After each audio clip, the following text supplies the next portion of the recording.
दोस्तों, स्वागत है आपका मेरे YouTube चैनल इंग्लिश बाबू पर। और आज मैं फिर हाजिर हूँ आपके साथ एक नई स्टोरी लेकर। और दोस्तों, आज जो स्टोरी मैं आपके लिए लेकर आया हूँ ये एक मॉरल स्टोरी है।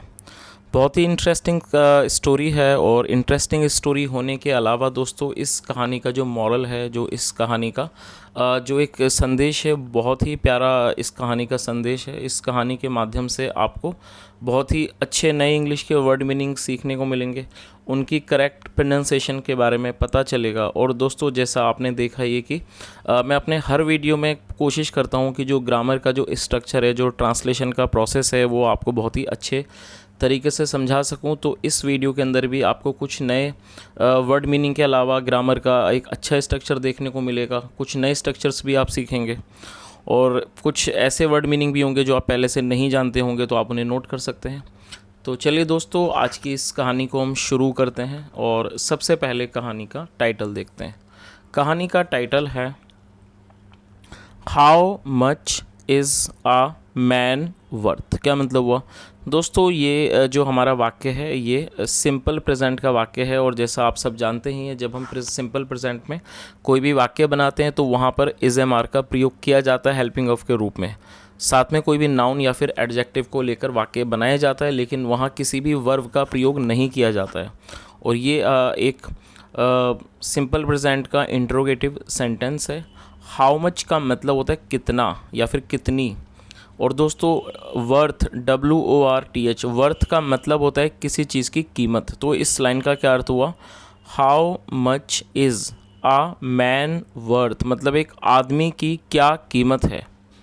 तो दोस्तों, ये आज की इस कहानी का टाइटल है। और जैसा मैंने आपको बताया दोस्तों, कहानी बहुत ही अच्छी है, सुनकर आपको बहुत ही अच्छा लगेगा और आप कई सारे नए वर्ड मीनिंग भी सीखेंगे। तो दोस्तों, चलिए इस कहानी को हम शुरू करते हैं।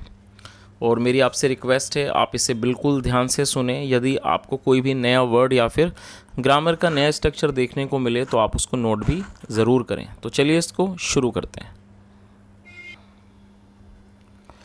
You are such a wise man and have so many rich followers. क्या मतलब हुआ दोस्तों? ये जो हमारा वाक्य है you are such a wise man, यहाँ तक ही सिंपल प्रेजेंट का वाक्य है। जैसा मैंने आपको ऊपर भी बताया था, जब हम वर्तमान में कोई भी ऐसा वाक्य बनाएंगे जहाँ पर सिर्फ हेल्पिंग वर्ब का प्रयोग किया जाएगा, जैसे यहाँ पर सिंपल प्रेजेंट में आर का प्रयोग किया गया और साथ में कोई भी एडजेक्टिव या नाउन को लेकर वाक्य बनाया जाता है, इस तरह का वाक्य सिंपल पास्ट का होता है जहाँ पर किसी वर्ब का प्रयोग नहीं किया जाता है। और दोस्तों, WISE वाइज का मतलब होता है समझदार। You are such a wise man, मतलब आप एक समझदार आदमी हो। And have so many rich followers. दोस्तों, ये जो हमारा वाक्य है ये प्रेजेंट का पजेसिव वाक्य है। पजेसिव का मतलब होता है जब हम कोई ऐसा वाक्य बनाते हैं जहां हम ये शो करना चाहते हैं कि किसी के पास कुछ वर्तमान में है, तो इस तरह का वाक्य जो है पजेसिव का वाक्य कहलाता है, जहाँ पर हैज़ या हैव का प्रयोग होता है हेल्पिंग ऑफ के रूप में। एंड हैव, और and have so many rich followers, और आपके बहुत सारे अमीर फॉलोअर्स हैं, मतलब कि आपके मानने वाले हैं या कह सकते हैं आपके अनुयायी हैं, उन्हें फॉलोअर्स कहा जाता है। तो इस पूरी लाइन का क्या अर्थ हुआ? You are such a wise man and have so many rich followers, मतलब आप एक बहुत ही समझदार आदमी हो और आपके बहुत अमीर मानने वाले हैं, अनुयायी हैं। You wear clothes that are very ordinary. उसने क्या कहा कि यू वेयर क्लॉथ्स, आप कपड़े पहनते हो, दैट आर वेरी ऑर्डनरी, जो कि बहुत साधारण हैं।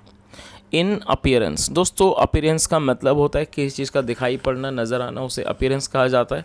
इसका मतलब रूप भी होता है। तो इस लाइन का क्या अर्थ हुआ कि you wear clothes that are very ordinary in appearance, मतलब आप वो कपड़े पहनते हो जो बहुत साधारण हैं। इन अपीयरेंस मतलब जो दिखने में बहुत साधारण हैं।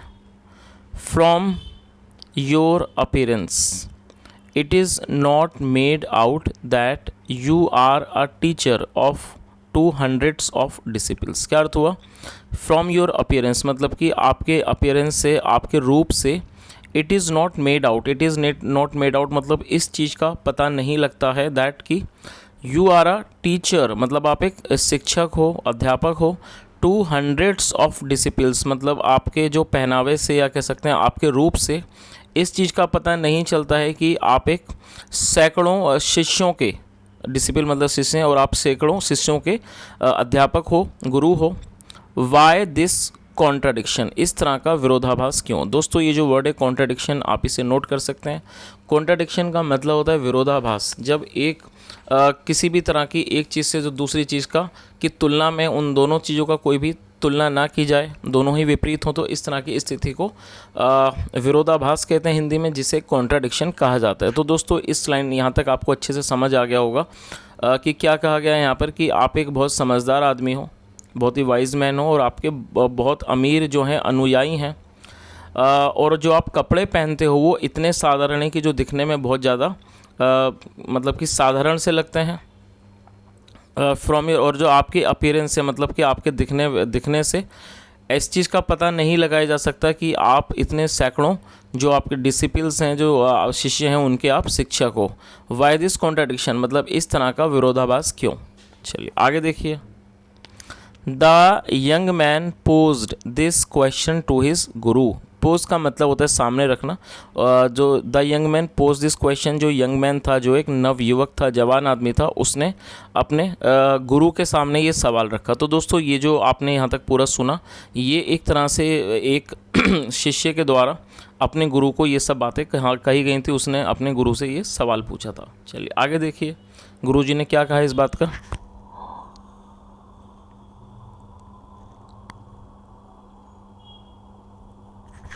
द गुरु जस्ट स्माइल्ड, जो गुरु थे वो सिर्फ मुस्कुराए।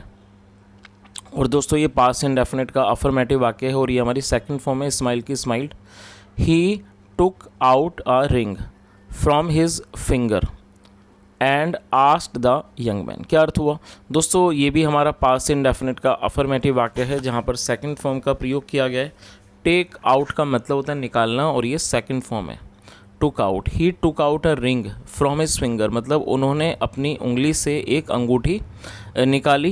And asked the young man, और उस जवान आदमी को कहा, आई शैल आंसर योर क्वेश्चन। क्या मतलब हुआ आई शैल आंसर योर क्वेश्चन मतलब मैं आपके सवाल का जवाब दूंगा, बट लेकिन मीन वाइल का मतलब होता है इस दौरान। You just do me a small favour, favour का मतलब एहसान करना, और डू मतलब करना, मतलब इस दौरान you just do me A small favour, आप सिर्फ एक छोटा सा मुझ पर एक एहसान करो। Take this ring to any petty shopkeeper. दोस्तों PETTY पैटी ये एडजेक्टिव है, जिसका मतलब होता है छोटा मोटा, उसे पैटी कहा जाता है। और ये जो हमारा पूरा वाक्य है ये एक इम्पेरेटिव वाक्य है। इम्पेरेटिव का मतलब होता है आदेशात्मक वाक्य। जब आप कोई भी ऐसा वाक्य बनाते हैं जहां हम उस वाक्य में कोई भी आदेश देते हैं, तो इस तरह का जो वाक्य है वो आदेशात्मक वाक्य कहलाता है, जिसे हिंदी में इम्पेरेटिव वाक्य कहा जाता है। और जब आप इम्पेरेटिव वाक्य बनाना चाहते हैं तो वहाँ पर आपको सब्जेक्ट को नहीं मेंशन करना होता है। सेंटेंस की शुरुआत डायरेक्ट वर्ब से की जाती है, जैसा यहाँ पर किया गया है। तो पहले ही आप देख सकते हैं यहाँ पर वर्ब का प्रयोग किया गया, और यहाँ पर कोई भी सब्जेक्ट नहीं लिखा हुआ है, कोई भी मेंशन सब्जेक्ट को यहाँ मेंशन नहीं किया गया। तो इसका क्या अर्थ हुआ, take this ring to any petty shopkeeper मतलब इस अंगूठी को किसी भी एक छोटे मोटे मतलब छोटे दुकानदार के पास ले जाओ। एंड आस्क हिम, और उसको कहो या उसको बोलो, to give you a gold coin मतलब उसे एक सोने का सिक्का देने को कहो। एज इट्स प्राइस, उसके मतलब इसके मूल्य के रूप में। That is the minimum price that you must ask for, और उन्होंने क्या किया, that is the minimum price, ये जो है सबसे मतलब कम प्राइस है, सबसे कम कीमत है, मिनिमम प्राइस है इसका। That you must ask for, जो आपको अवश्य ही मांगना चाहिए। तो दोस्तों यहाँ तक आपको कहानी अच्छे से समझ आ गई होगी कि जो एक बार जो शिष्य था उसने अपने गुरु से कहा कि आपके सैकड़ों अमीर मानने वाले हैं, अनुयायी हैं, लेकिन आप फिर भी बहुत ज़्यादा साधारण कपड़े पहनते हो, और आपके दिखने से, आपके पहनावे से, रूप से ऐसा बिल्कुल नहीं लगता कि आप इतने ज़्यादा मतलब जो आपके अनुयायी उनके आप गुरु हो, तो ऐसा कॉन्ट्रडिक्शन क्यों।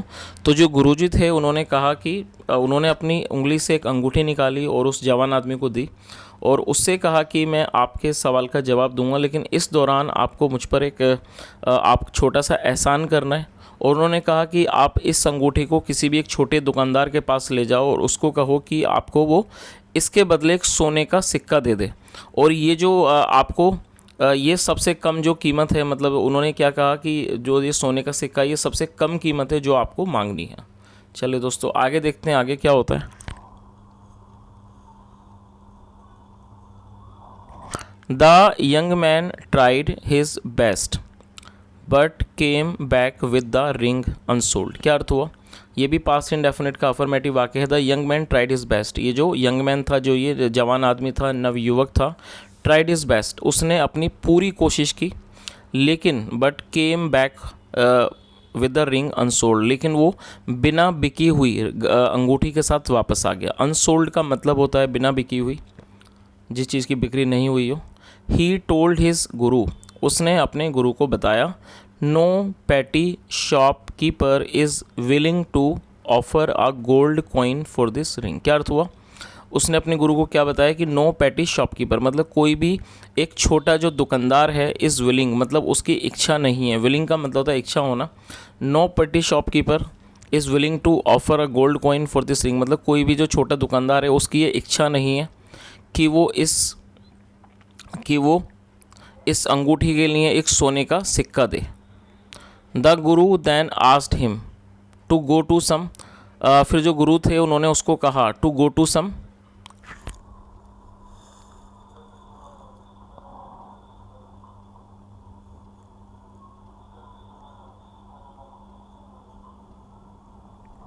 Reputed jeweller. क्या अर्थ हुआ? फिर जो गुरु थे उन्होंने उसे किसी एक रेपुटेड का मतलब होता है प्रतिष्ठित, जो लोग मशहूर वगैरह होते हैं उन्हें रेपुटेड कहा जाता है, जिसकी हिंदी होती है प्रतिष्ठित। तो फिर उसके बाद गुरु ने उसे एक किसी प्रतिष्ठित ज्वेलर के पास मतलब सुनार के पास जाने को कहा, reputed jeweller, and try to sell it, और उस कहा कि वो उसको बेचने की कोशिश करे। द यंग मैन ट्राइड, जो ये नवयुवक था उसने कोशिश की, अगेन दोबारा, came back with the wrong ring unsold, और फिर दोबारा वो बिना बिकी हुई जो अंगूठी थी उसके साथ वो वापस आ गया। चलिए आगे देखिए।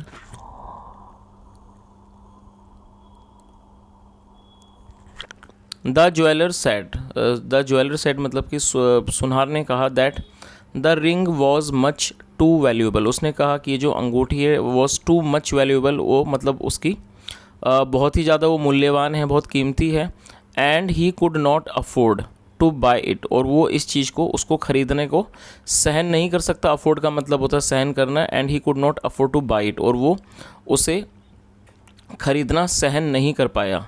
ही टोल्ड द गुरु, उसने गुरु को बताया। तो दोस्तों यहाँ तक भी आपको कहानी समझ आ गई होगी। जब जो गुरुजी थे उन्होंने कहा कि आप इस अंगूठी को किसी छोटे मोटे दुकानदार के पास ले जाओ और बेचो। जब वो जो जवान आदमी था दुकानदार के पास गया तो दुकानदार ने उसको नहीं ख़रीदा, क्योंकि किसी की भी इच्छा नहीं थी कि वो उस अंगूठी के बदले एक सोने का सिक्का दें। वो वापस आ गया। फिर दोबारा गुरु ने कहा कि आप किसी एक अच्छे ज्वेलर के पास जाओ, प्रतिष्ठित, जो कि रेपुटेड हो, वहाँ इसको बेचने की कोशिश करो। लेकिन उसने वहाँ भी कोशिश की, लेकिन जो वहाँ जो ज्वेलर थे उसने कहा कि इसकी जो कीमत है वो इतनी ज़्यादा है कि मैं इसको नहीं खरीद सकता। चलिए दोस्तों आगे देखते हैं आगे क्या होता है इस स्टोरी में। This experience answer your questions. क्या अर्थ हुआ? एक्सपीरियंस का मतलब होता है अनुभव, और ये एक नाउन है। तो क्या मतलब हुआ? दिस एक्सपीरियंस मतलब ये जो अनुभव है, आंसर्स योर क्वेश्चन, वो आपके सवाल का जवाब देता है। किस तरह से? चलिए देखिए। The petty shopkeeper would not buy it because he is ignorant. दोस्तों इग्नोरेंट एक एडजेक्टिव है जिसका मतलब होता है किसी ज्ञान से अनजान होना। अनभिज्ञ भी इसको कहा जाता है और ये अनजान भी होता है। तो इसका क्या अर्थ हुआ कि the petty shopkeeper would not buy it, मतलब जो छोटा दुकानदार है वो इसे नहीं खरीदेगा, क्योंकि बिकॉज ही इज़ इग्नोरेंट, क्योंकि वो अनजान है, वो इस चीज़ से इस ज्ञान मतलब उसे इस चीज़ का ज्ञान नहीं है, वो अज्ञानी है। The jeweller nose the worth of A diamond, मतलब जो ज्वेलर है, जो सुनार है, नोज़ वो जानता है, the worth of A diamond वो एक हीरे की कीमत को जानता है। एंड दैट इज़ वाई, और इसीलिए ही सैड उसने कहा, he could not afford two by it, वो इसको खरीदना सहन नहीं कर सकता।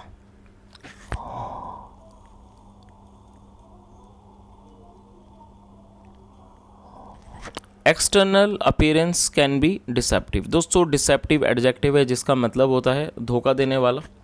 जो चीज़ दिखाई दे रही है लेकिन वो नहीं है उसे डिसेप्टिव कहा जाता है। तो उन्होंने क्या कहा, एक्सटर्नल अपीयरेंस। एक्सटर्नल का अपीयरेंस का मतलब है बाहरी दिखावा या बाहरी रूप। जो बाहरी रूप होता है कैन बी डिसेप्टिव, वो एक तरह से धोखा देने वाला हो सकता है।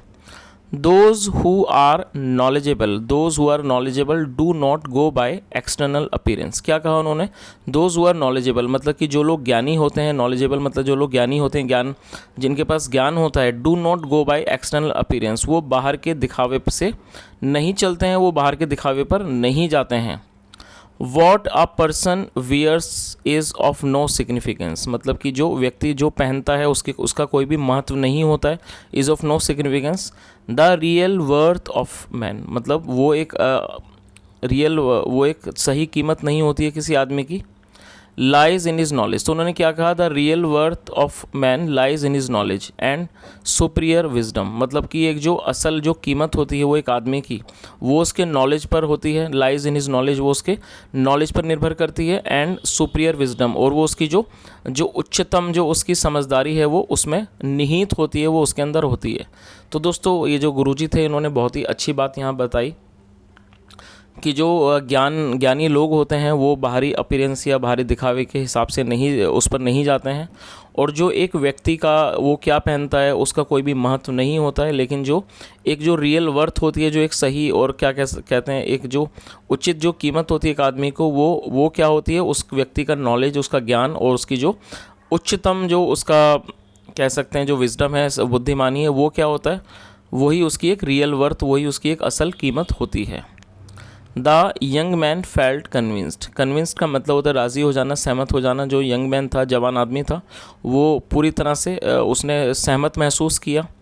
External appearance alone do not indicate the real worth of a person मतलब जो सिर्फ एक एक्सटर्नल अपीयरेंस होती है, जो बाहरी रूप होता है, सिर्फ वही डू नॉट इंडिकेट, वो इशारा नहीं करती है या नहीं दिखाती है the real worth of a person, एक पर्सन की, एक आदमी की जो एक रियल मतलब जो असली कीमत है वो नहीं दिखाती है। तो इस लाइन का क्या अर्थ हुआ कि जो बाहरी दिखावा है वो मतलब सिर्फ वही, उसी से सिर्फ ये नहीं पता लगता कि किसी आदमी की या किसी भी व्यक्ति की असल कीमत क्या है। चलिए, तो दोस्तों इस तरह से ये कहानी ख़त्म होती है, और मैं उम्मीद करता हूँ कि जो कहानी का जो संदेश है, कहानी का जो मैसेज है, मॉरल है, आप बहुत अच्छे से सीख पाए होंगे। जैसा वो जो शिष्य था जो अपने गुरुजी से जिसने पूछा कि आप इतने साधारण कपड़े पहनते हो जबकि आपके पास इतने जो धनी, जो अमीर फॉलोअर्स हैं, अनुयायी हैं, और तो आप इस तरह के कपड़े क्यों पहनते हो। और जब गुरुजी ने उसकी बात का जवाब दिया तो उन्होंने बहुत ही अच्छे तरीके से उसको समझाने की कोशिश की। और जब वो व्यक्ति उस अंगूठी को लेकर बाज़ार में गया तो उस एक्सपीरियंस से, उस अनुभव से उसे ही पता लग गया कि जो बाहरी दिखावा है वो सिर्फ एक तरह से डिसेप्टिव होता है, जिससे कोई भी फ़र्क नहीं पड़ता है हम लोग क्या पहनते हैं, उससे हमारा चरित्र या फिर हमारा व्यक्तित्व ऊंचा कभी नहीं हो सकता। क्योंकि सही व्यक्ति का, या हम कह सकते हैं जो एक रियल वर्थ होती है, जैसे हमने इस कहानी के अंदर देखा, वो उस व्यक्ति का एक नॉलेज, उसका ज्ञान, या उस व्यक्ति का एक अच्छा करैक्टर हो सकता है। तो दोस्तों ये एक अच्छी सी कहानी थी, और जिससे हम सबको शिक्षा लेनी चाहिए कि हमें सिर्फ दूसरे लोगों को उनके कपड़े के हिसाब से जज नहीं करना चाहिए। क्योंकि ज़्यादातर लोग क्या होते हैं कि यदि किसी ने साधारण कपड़े पहने हुए हैं तो हम उस व्यक्ति को भी साधारण ही मान लेते हैं, लेकिन ऐसा बिल्कुल सच नहीं है। क्योंकि ज़रूरी नहीं है कि यदि वो व्यक्ति साधारण कपड़े पहने हुआ है तो वो साधारण ही होगा। कई बार साधारण कपड़ों के अंदर भी बहुत ही ज़्यादा ज्ञानवान लोग, बहुत ही ज़्यादा नॉलेजेबल लोग होते हैं। तो बाहरी दिखावे से कुछ नहीं होता, जो होता है वो ये होता है कि यदि उस व्यक्ति में किस तरह की बुद्धिमानी है।